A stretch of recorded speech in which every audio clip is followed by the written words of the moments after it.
We don't get notifications in here, so it's just based on whoever. Sometimes folks just come in early.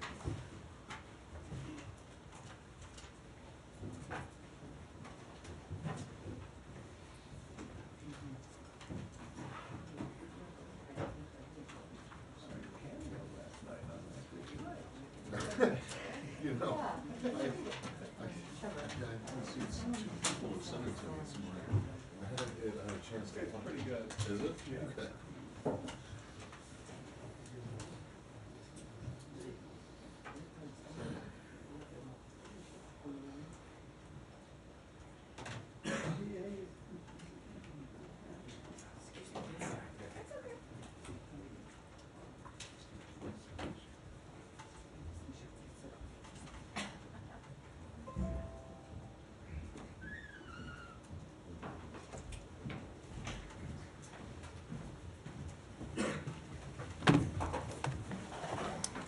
Good afternoon.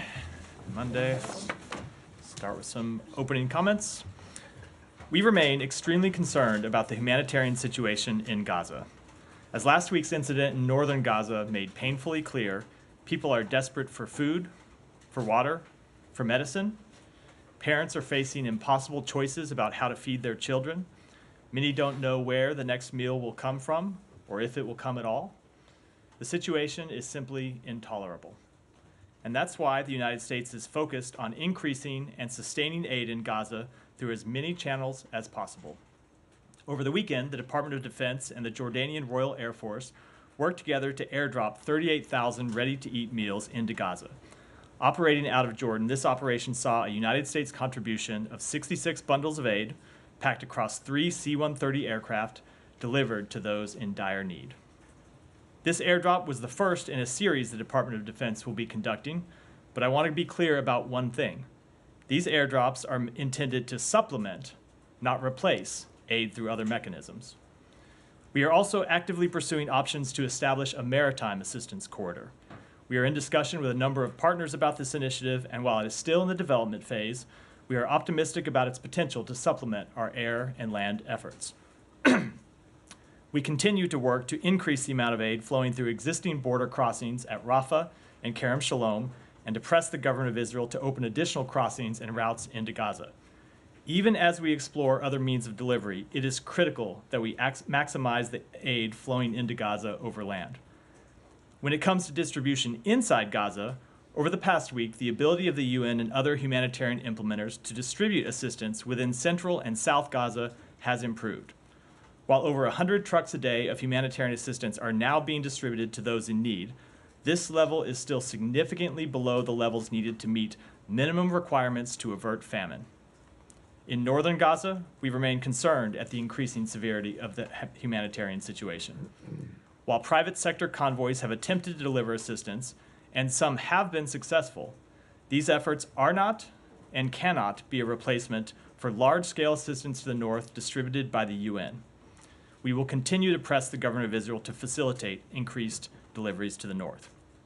Our goal is clear: to establish a comprehensive aid strategy that includes air, land, and sea routes to maximize the flow of humanitarian aid into Gaza and ensure that aid is distributed to everyone in Gaza who needs it. Finally, we continue to push for a temporary ceasefire through a hostage agreement that would allow a massive surge of aid into Gaza and ease the distribution problems that are currently hindering humanitarian efforts. A deal is on the table, a deal that would bring the hostages home and that would alleviate the terrible suffering of the Palestinian people. Hamas should accept it immediately. With that, Matt. Thanks, Matt. But before getting back to the aid, before getting into the aid, I just want to ask you what you know about this U.S. Embassy employee who was found dead in Jerusalem. I can confirm the death of a direct hire employee of the U.S. Embassy in Jerusalem. There's not much more I can say at this point due to privacy considerations. As you know, there are steps we need to undertake, including next of kin notification whenever such a terrible tragedy occurs. But it's an incident that is under investigation, and I do just want to be clear, that's a step that always happens when someone dies, and there are no indications of foul play. Okay, but when you say a direct hire What does that mean?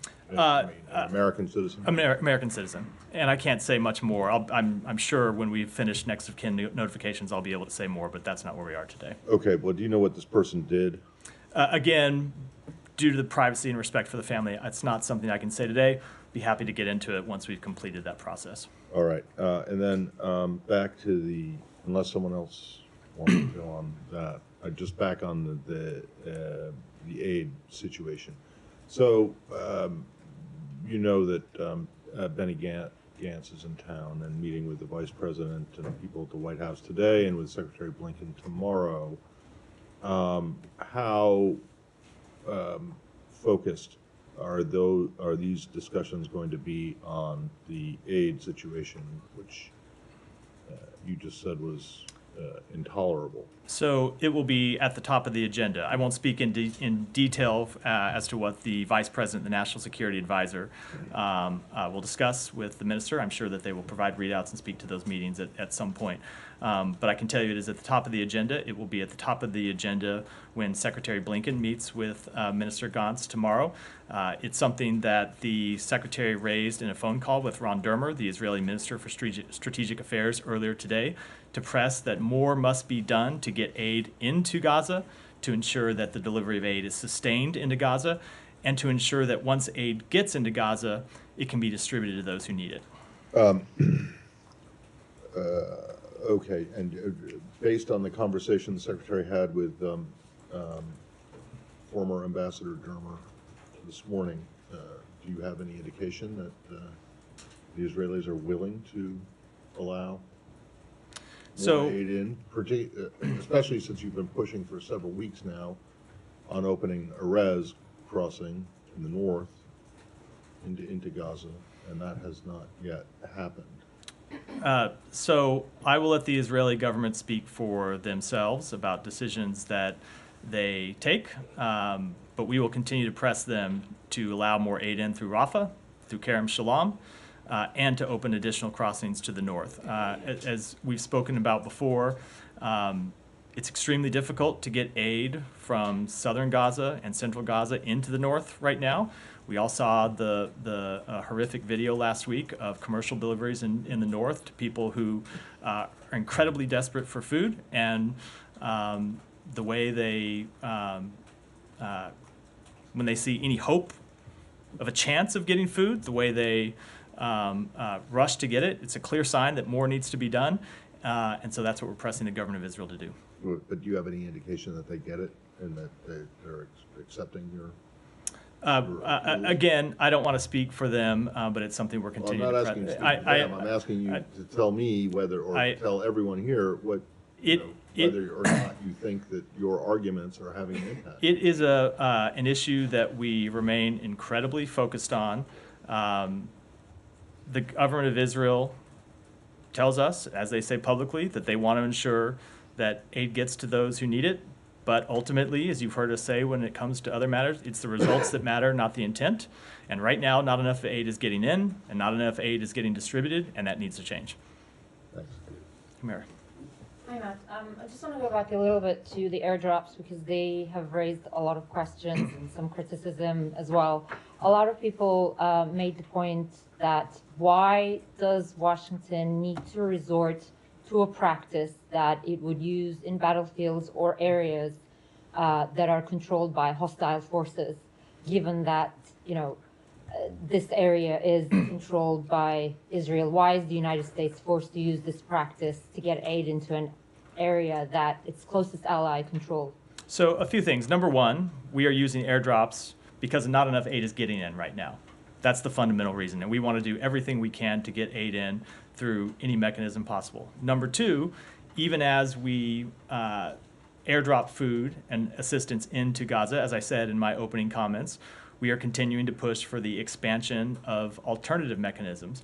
But then the third thing I would say is I've seen people expressing their opposition to these airdrops, and it's something I frankly don't understand. If you want to say that airdrops are not enough, fine. We would agree with that proposition. As I said, we want to see aid come in through a maritime delivery route, and we're exploring one. We want to see aid come in through the crossings that are already open but need to be increased. And we want to see aid come in through additional crossings that are open. But it's a good thing, not a bad thing, to see thousands of meals distributed by air. And so we will continue to deliver aid through that mechanism, but it is very much not a replacement for every other mechanism to get aid into Gaza. I mean, I think a lot of people were pointing out to the fact that it's a very expensive workaround. So I want to repeat a question that me and my colleagues have repeatedly asked you here over the last 4 months. The United States does have a very important and big leverage over Israel, like it does over other countries, and that is the military aid. And you have repeatedly said that Washington has so far did not feel the need to, or does not think it's the best option to use that leverage. So after the events of last week, and as the situation on the ground gets even more dire, and there seems to be an obvious inability on the part of U.S. government to influence Israel in a meaningful way on this particular issue, is the United States reconsidering its decision to not use military aid as leverage over Israel? So again, we continue to support Israel's campaign to ensure that the attacks of October 7th can not be repeated.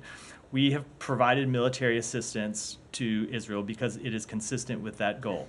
The leadership of Hamas that planned and plotted October 7th continue to be at large inside Gaza. They continue to pose a threat to innocent civilians inside Israel.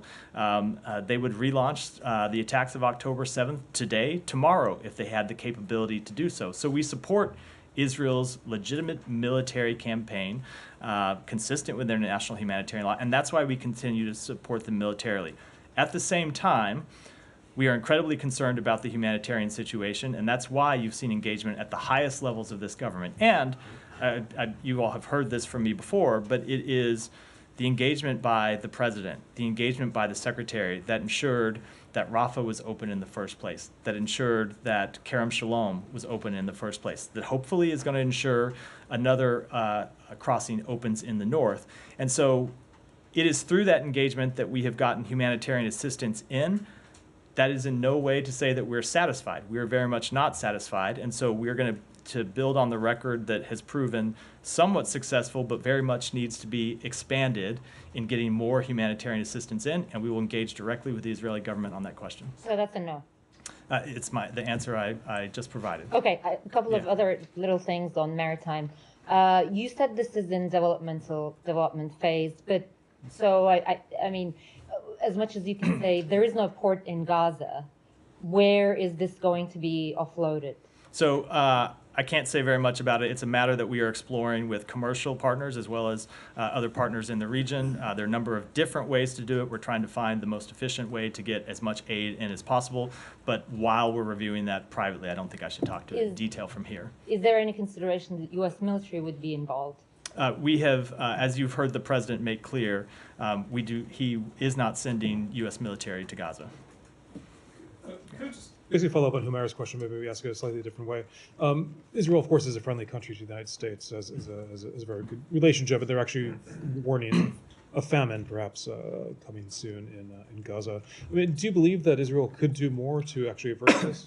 We do think there is more that they could do. There's more that they could do practically. There are decisions that they could make that would have an impact. Opening and increased crossing would be one. There are practical decisions that they could make with respect to security around the distribution of aid inside Gaza that we have been pressing to them to make. So yes, we very much agree that there is more that they can do and more that they should do. Why do you think they haven't done it? Is there any influence of the U.S.? I will let them speak to their own decision making. The point that we make to them is that the situation as it stands now is unacceptable, and everyone involved needs to do more. And just one more on that. The situation in northern Gaza in particular, there's been a security deterioration. I mean, do you think that everything has been done that could be possible to actually improve the security there? Or do you think there are things the Israelis could do to improve the stability there? I do think there's more. I think one of the most important things that they could do to improve the security situation in northern Gaza would be to open a crossing to allow humanitarian aid to get in. Israel faces there are a number of security issues right now with respect to northern Gaza. One is that there are Hamas fighters that continue to operate there and continue to pop up from time to time and try to re-engage with IDF forces. But there is also a security situation with respect to the number of people who are there who are desperate for aid. And that's the security situation that you saw play out last week when you see hundreds, if not thousands, of people running to trucks just because they're desperate for food for their families. So we think getting more aid in would both alleviate the underlying humanitarian situation, but would alleviate the desperation. And that if people knew, it gets to this point. I mean, the reason we are trying to get aid in through as many channels as possible is it is our assessment that if people know that this truck they see today is not the last truck that's going to be in their neighborhood delivering food in the next week or month, they're less likely to rush out there and put themselves in danger, put their neighbors in danger, and create a chaotic situation. So we just need to get more aid in so people have confidence that there will be a next meal for themselves, for their family members, and that's what we're trying to do. Jen, go ahead. No, go ahead. It was just to follow up on the security point. I mean, how much of a factor is the bombing of police forces that were securing these convoys by the Israelis in what has happened since? Because we know what a problem that has caused. These police, as far as I understand it, are sometimes unarmed. They contain remnants that are still held to Fatah, not all Hamas, and they have been hit. And that seems to have been a huge factor in them no longer being willing to secure the convoys, which has led to this complete drying up of aid, particularly being able to get to the north, and therefore part of the problem that with the terrible event we saw on Thursday. So how much of a factor was Israel doing that in what's now happened? It is a significant factor, and the point that we have made to the government of Israel is what's important is that aid be distributed from the warehouses at Rafah, the warehouses at Kerem Shalom, or just inside the Gaza border, out to neighborhoods so people can get it. There are a number of ways in which that could occur. Police escorts could be one, as I mentioned a moment ago. There are increased deliveries that have been going on in the last week in which the UN has been able to find security that is not provided by on-duty police. There may be other alternative mechanisms as well. Ultimately, that's a question for the government of Israel and the United Nations to determine. But what we have made clear is what's not an acceptable alternative is for people to starve. And so whatever the security situation is that needs to be established to ensure that those trucks can delivered needs to be done. And Israel we will be happy to work with Israel and with the United Nations to find the best alternative to ensure that those trucks can safely deliver their food, their water, their medicine. But an unacceptable answer is leaving those trucks just sitting in warehouses and not getting the aid distributed to the people who desperately need it. But doesn't it goes to the fundamental issue, though, that there is no security in Gaza. So this is not a day after problem, some sort of hypothetical in the future. It's happening now, and it's happening now because there is no plan. I would not disagree with the assessment that it is not a day after issue. It is an issue now, and it's one that the government of Israel needs to work with the United Nations to determine an answer to now, because there is a very urgent need on the ground. Said, go ahead. Yeah. Sorry, I was supposed to come to you, but no. Thank you, Matt. A couple of things in your response to Humaira and to Sean on what happened last Thursday. You're saying that we've seen what desperate people needing food and so on. Are you saying that the tragedy was the result of the stampede of people? There's an investigation ongoing by the government of Israel. I know they've released a preliminary assessment, but there's a further investigation going on. But clearly, the reason all those people were out there in the first place at 4:30 in the morning, I think it's easy to lose sight of that. This is not in the middle of the day. It's 4:30 in the morning. Right. And the reason that many people were out there was because they're so desperate for food and assistance. When aid trucks roll in, especially in the middle of the night, you shouldn't have to see people swarming them for aid. They should have confidence that aid will be distributed, but they don't right now, and for good reason, because aid hasn't been getting there and they're desperate to feed their families. Okay, but you don't doubt that the Israeli military fired on those people? That there were gunshots? they have offered a public assessment of what's happened, and they said that they did fire in one context.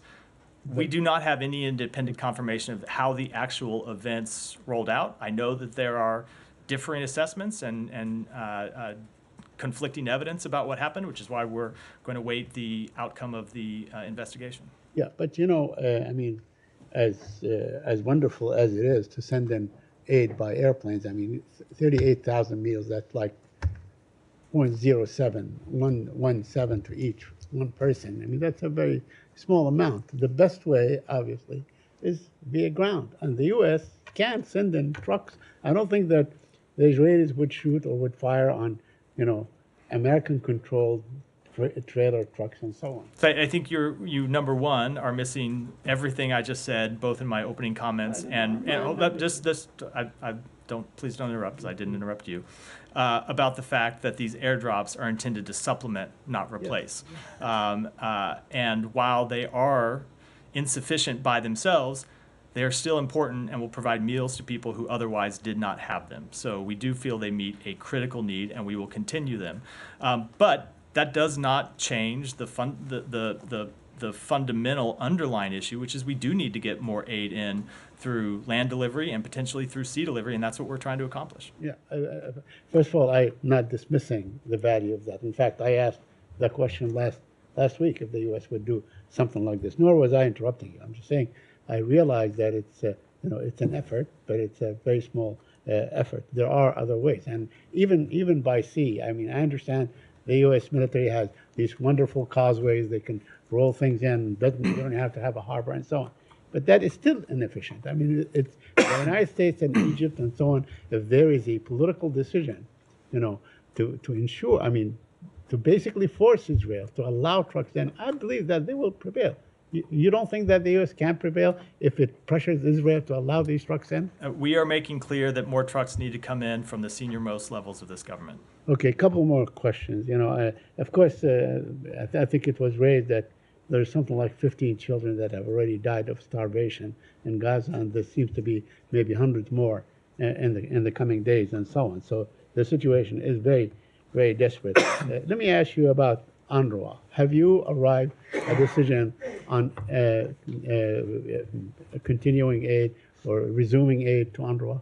We have made clear that we are going to make that determination at the conclusion of the 2 investigations the UN is conducting with respect to UNRWA. Neither of those investigations has concluded at this point. Do you have any calendar or timetable on this camp? Because the people in UNRWA are saying that the situation is... So it's a question you should direct to the UN about how long those 2 investigations will take. But you are not demanding that the UN, sort of speed up the process? I think it's in the UN's interest that the investigations be completed as soon as possible. I'm sure that they're well aware of that. And finally, I have one question. Can you share with us any update on the talks?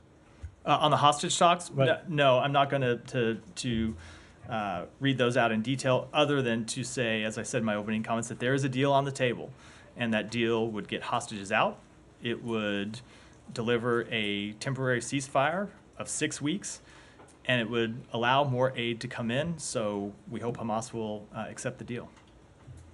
Jen. On the hostage talks, Matt, what do you make of the fact that Israel did not send a delegation to Cairo for these continued working level talks? I will let Israel speak for itself.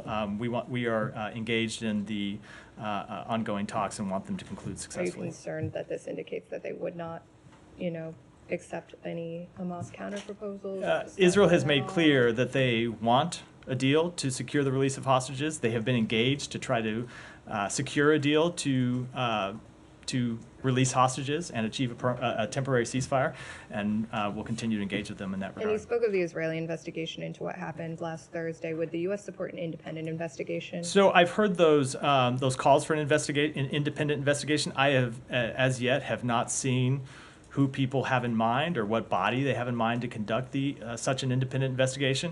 I did note that the UN says that it is sending UN staff into hospitals to look at the nature of the wounds to see if it was a small number of people who were killed by gunshot or whether it was a larger number or whether the deaths came as a result of being run over by trucks or crushed in the horrific events that occurred. So it does appear the UN is conducting at least its own kind of assessment of what happened, and we support them doing that. And then sorry. on the Gantz visit, there's been a lot of political furor in Israel from Netanyahu and members of his coalition. Does the U.S., I guess, can you talk us through why you thought it was still appropriate to meet with Gantz? So Benny Gantz is a member of the War Cabinet, someone with whom the Secretary has engaged in his visits to Israel, someone with whom the Secretary has had one-on-one phone calls on repeated occasions when we're back here in the United States. So what ministers travel to the United States and how they make those decisions and how they coordinate it is ultimately an internal matter for the government of Israel to determine on their own. For our part, we find him an important figure inside the Israeli government to engage with, and given the number of issues that we have currently that we are in discussion with the government of Israel about, including the need to surge humanitarian assistance in, for our purposes, it's an important meeting to have. I have a couple on Haiti. Let's go ahead. We'll go ahead and go to Haiti, and I'll come back.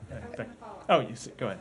Yeah. I don't want to step on anybody, but I did just Go ahead. directly follow on Jenny's question. I mean, does the fact that senior U.S. officials, including the Secretary, Vice President, National Security Advisor, the fact that they're taking these meetings with Benny Gantz signal that they see in him more of a willing diplomatic partner than Prime Minister Netanyahu? I would not make that assessment. We're meeting with Benny Gantz because he's one of 3 members of the War Cabinet, one of 5 if you count the 2 advisory members, but one of 3 members of the War Cabinet who has a critical vote and a critical stake in how this war is conducted.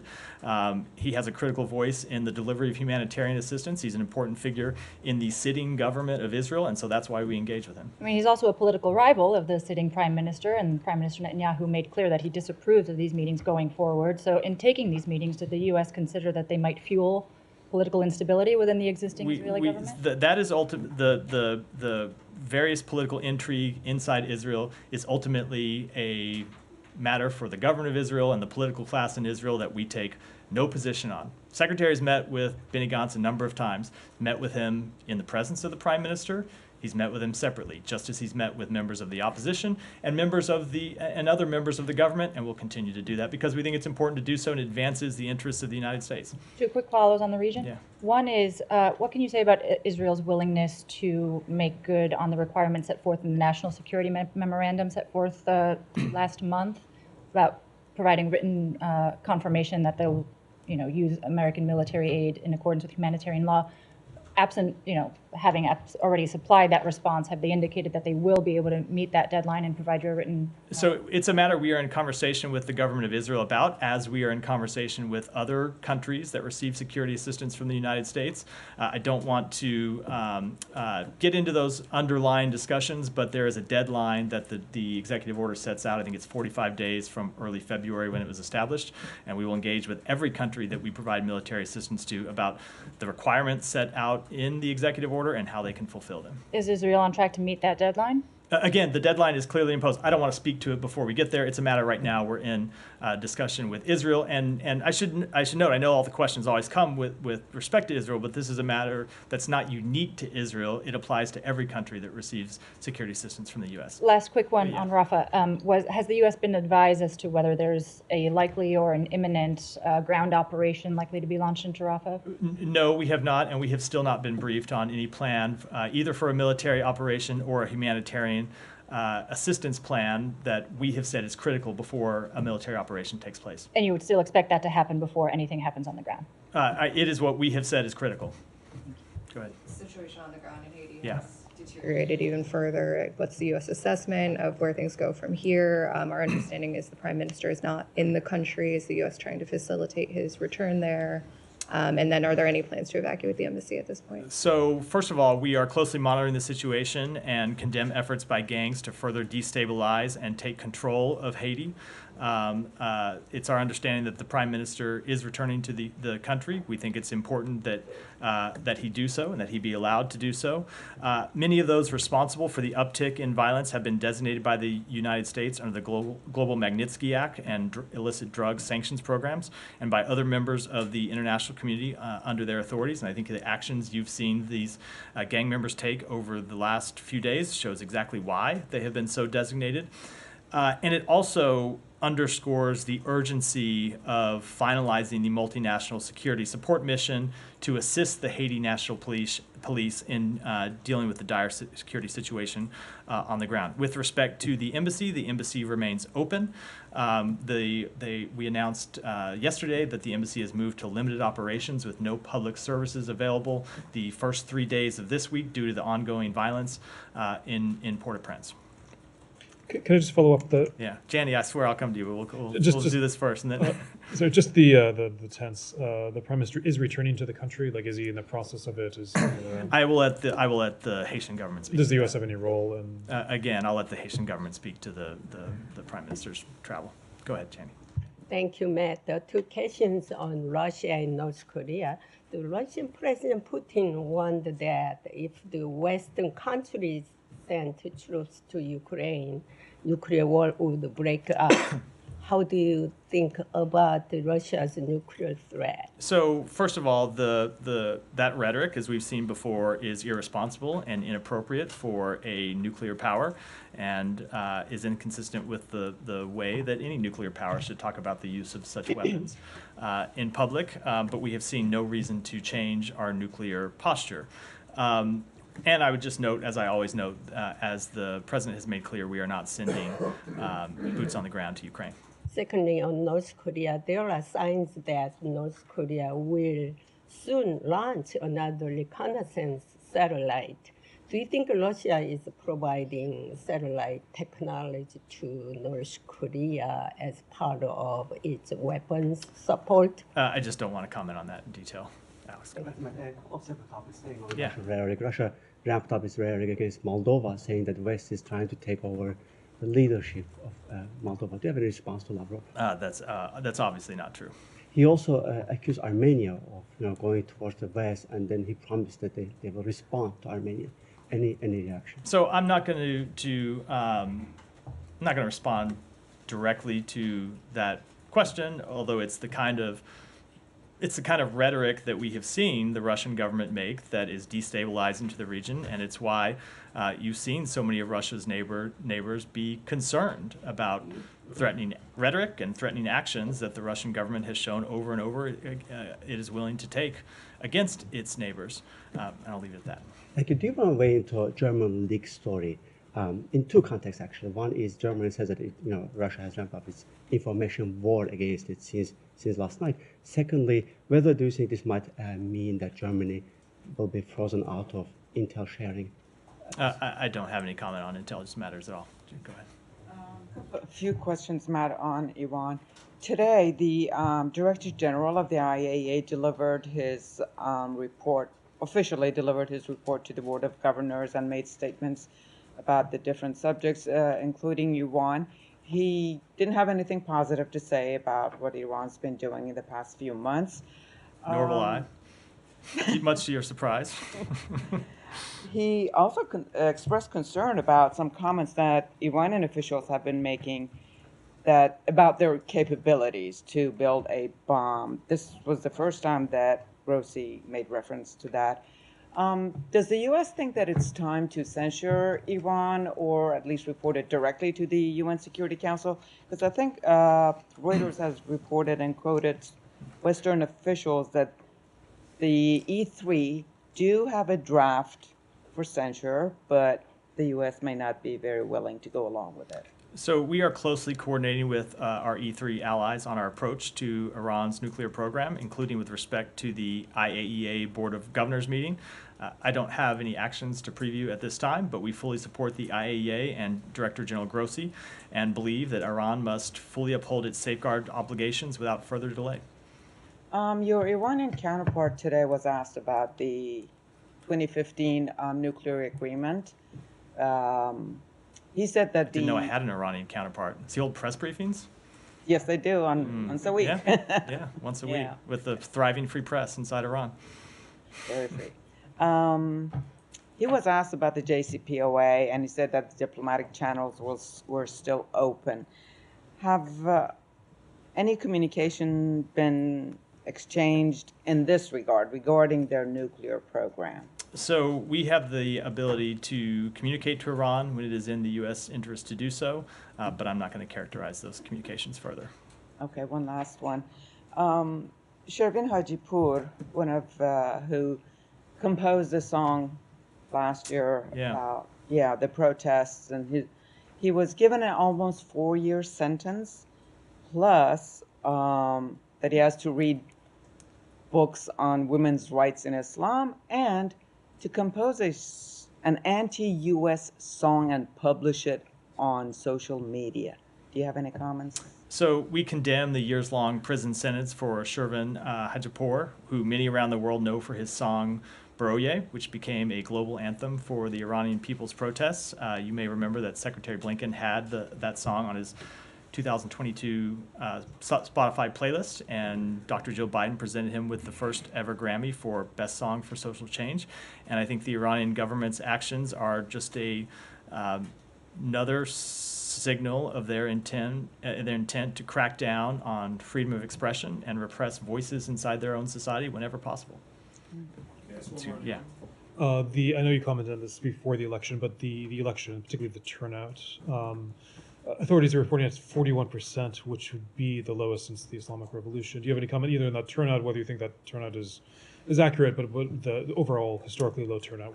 I don't have our own assessment to offer about turnout other than to say that the Iranian authorities' claims about turnout have generally been unreliable. But as you heard me say last week, we did not assess that these elections would be free and fair, and believe that many Iranian voters would assess that the elections would not be free and fair. And so it wouldn't surprise me if in that regard they chose not to participate. Can I just take it one step further? I mean, do you think this is a show of discontent or whatever the low? We know that the Iranian people are discontented. We see them. We've seen them come out and protest on a number of occasions, and we've seen the Iranian authorities brutally crack down on those protests. So I don't think there's any doubt that there's discontent about the regime's rule and the regime's willingness to crack down and try and keep that discontent from bubbling up. Go ahead. I'll come to you next. The 30 days notification by the U.S. State Department to the U.S. Congress on sale of drones to India has passed yesterday. What are the next steps in that? Do you know? I will have to take that and get back to you. I wasn't aware that date had passed. Okay. Go ahead. Thank you. Two questions on Gaza. First, on Israeli investigations. At recent briefings, you have heard a lot of investigations into a lot of issues. I wanted to follow up on two of these. You have urged for investigation into the sexual violence allegations, sexual assault allegations against Palestinian women and the killing of Hind Rajab. Do you have any update on this? Sorry. Have you heard back from any of these? I don't have an update. I don't know if we have. I'm happy to check. I'm just personally not aware with respect to that one. And the second question on, have you seen the reports of Israeli warplanes bombing a makeshift cemetery in Sunday built near the Jabalia refugee camp in northern Gaza? Have you seen those reports? Do you I have seen the reports. We have not been able to verify them, but as we have said a number of times, it is important that Israel conduct this campaign in full compliance with international humanitarian law. Go ahead. Thank you, sir. Shehbaz Sharif has been elected as the new Prime Minister of Pakistan. Would you like to comment on your expectations for bilateral relations with Pakistan under the leadership of Prime Minister Shehbaz Sharif? So I'm not going to speak with respect to the new Prime Minister, but as we've said before, we value our long-standing partnership with Pakistan and have always viewed a strong, prosperous, and democratic Pakistan as critical to United States-Pakistan interests, and our engagement with new Prime Minister Shehbaz Sharif and his government will continue to focus on advancing these shared interests. Sir, Maryam Nawaz, the daughter of former Prime Minister Nawaz Sharif, has been elected as the Chief Minister of the key province of Punjab in Pakistan, the country's first woman to hold the post. Despite facing fabricated cases and spending time behind bars, she emerged as a winner and the first woman Chief Minister of Punjab. In your opinion, how does her historic election signify progress for women's representation in Pakistani politics? So her selection as chief minister is a milestone in Pakistani politics. We look forward to cooperating with Pakistan more broadly on integrating women more fully into the country's political life, in the economy, including through the U.S.-Pakistan Women's Council, civil society, and other decision-making spaces. An inclusive Pakistan makes for a strong, prosperous country which all Pakistanis benefit from, and so we are always pleased when we see cracks in the glass ceiling anywhere in the world. Go ahead. No, go ahead. Go ahead first. Yeah. Yes. Come to you in order. Special Envoy Amos Hochstein is in Beirut today. He does not work for the State Department. He works for the White House, so I will defer to them for comment on almost his travel. But the ambassador was him in his meeting. Again, these officials. Again, I'm going to defer to the White House for comment on the travel of a White House official. But Amos Hochstein has been engaged, as have people at the State Department, on trying to achieve a diplomatic resolution to the situation in the north of Israel. Go ahead. Thank you. Next. Yes, you just called my colleague that Maryam Nawaz Sharif was a milestone, becoming the first female chief minister. Pakistan has of Punjab. Of Punjab, yeah. We have had a prime minister female, Benazir Bhutto, if you remember. I do. That she does was not. a milestone. I Too. do. She absolutely was. It in no way changes. But you know, Maryam Nawaz Sharif was caught in the Supreme Court of Pakistan. No, but are you aware that Maryam Nawaz was caught in the Supreme Court by presenting a fake Calibri font as well? I am not going to get into those underlying details. It's a matter for Pakistan, but we do believe her selection as chief minister is a milestone for Pakistan. Just one more question. One more question. Human rights, United Nations Special Rapporteur for Human Rights, Mr. Richard Bennett, urged countries to initiate a case against Taliban over women's rights. Last week, Karine and you spoke about having a inclusive government, but the women's rights are totally forgotten. Can the U.S. at least be a part of this case? Because this is a very genuine case. Millions of girls just across the border from Pakistan have been without education for 2 years now. So I can't speak to the specific case that you're referring to because I'm not aware of it. But of course, we have said it many times that the treatment of women and girls inside Afghanistan is deplorable. Humera, you had something. Yes. Thank you. Thank you, Matt. Just to go back to a couple of Israel-Gaza related stuff. So about Erez, or the third border crossing opening, given your comments at the top about the urgency and how severe the situation is, what is the sticking point with the Israeli government? I'm not going to get into our private conversations, but it's a matter that we are engaged with them on. I will let them speak for themselves. We think it needs to open urgently. Okay, and just to push you a little bit more on that, given you think it needs to open urgently, can you give a timeline on days, weeks? I can't, because it's not a decision that needs to be made by the United States government. It's one that needs to be has to be made by the government of Israel. I can't speak for them, but we continue to urge them to open it as soon as possible. Okay, and on Benny Gantz, following up from colleagues, do you think that given that Prime Minister Netanyahu is not happy with this particular trip, and I know the Secretary has seen Benny Gantz on several occasions in our trips, do you think that dispute with Netanyahu actually reduces his effectiveness in for U.S. to push on aid situations, and does that trip undercut his impact, his effectiveness? I am not going to make assessments about the varying levels of effectiveness of any member member of the government of Israel. But that said, he is one of 3 members of the war cabinet, plays an important role inside the government. That's why we're meeting with him. It's the same reason why the Secretary talked to Ron Dermer, Minister for Strategic Affairs and an advisory member of the War Cabinet today, because there are a number of issues that we need to urgently engage with them on, and so that's what we're doing. Okay, a couple of little things on Churg. You have said a few weeks ago that U.S. has begun reviewing reports that Israel may have harmed civilians in its war in Gaza under the Churg process specifically. And I know that you did say that this is not a process that is going to yield results right away, but I still would like to check back in and ask. We know that there are dozens, if not more, dozens of incidents that are being reviewed. has any of them moved to stage 2? Has this building made any determination that yes, U.S. weapons were used in incident XYZ, and that caused civilian harm, and Israel military was at fault in this particular incident? Those reviews are ongoing. None of them have been concluded, and I'm not going to offer kind of preliminary assessments as they move through the process. Right. And final one, do you have a better understanding? Does this building have a better understanding on what it would do when and if it reaches that assessment? What is the next step of that review? You should know that, because that's the whole point of conducting that review, right? It totally depends on the circumstances. And given that it's a variety of different cases with different circumstances, I wouldn't want to speculate. Go ahead, and then in the back, and then we'll wrap.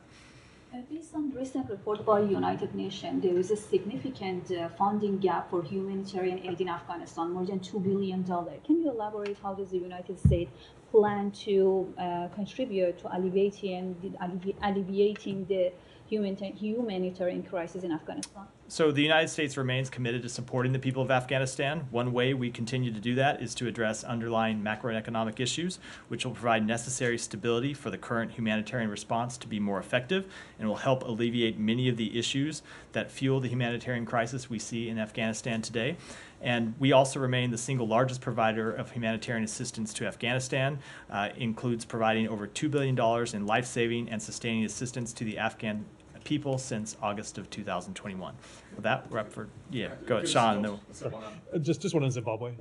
The announcement this morning. I was wondering if you could explain a little bit about the thinking about doing this, about having the targeted, I realize the secretary has a statement, but having targeted sanctions against the president and others, some, including the Zimbabwean government, actually saying this is a victory, saying that the sanctions regime has been, from 2003 is over. Is this half full, half empty? How are you? It's rare that you see a government say that sanctions on the sitting president is a victory for the government, so I don't think I'll let that one slide. With the transition, we are focusing our sanctions policy on Zimbabwe now to actively target those who are currently engaged in human rights abuses and corruption. So there were a number under the old sanctions regime, which had been in place for 20 years, actually over 20 years at this point. There were a number of sanctions in place on people who were no longer in government, some of whom were deceased. So we thought it important to update our policy and focus on those who are currently engaged in human rights abuses and corruption, including the sitting president. Do you have a rough number how many would be taken off as a result? I don't know. Sorry. All right. With that, I'll go ahead. Go ahead. Appreciate it. Good afternoon, by the way. So on Sunday yesterday, Pope Francis, he called for an immediate ceasefire in Gaza so the hostages can be freed and civilians can get aid. He said, quote, "Enough, please stop." Does the State Department believe that the Pope's urgent plea can help secure a ceasefire in Gaza? So we believe there ought to be an immediate ceasefire in Gaza that brings the hostages out, that alleviates the suffering of the Palestinian people, and that's what we're advocating for. There is a deal on the table that would deliver all of those things. Hamas just needs to accept it. With that, we're out for today.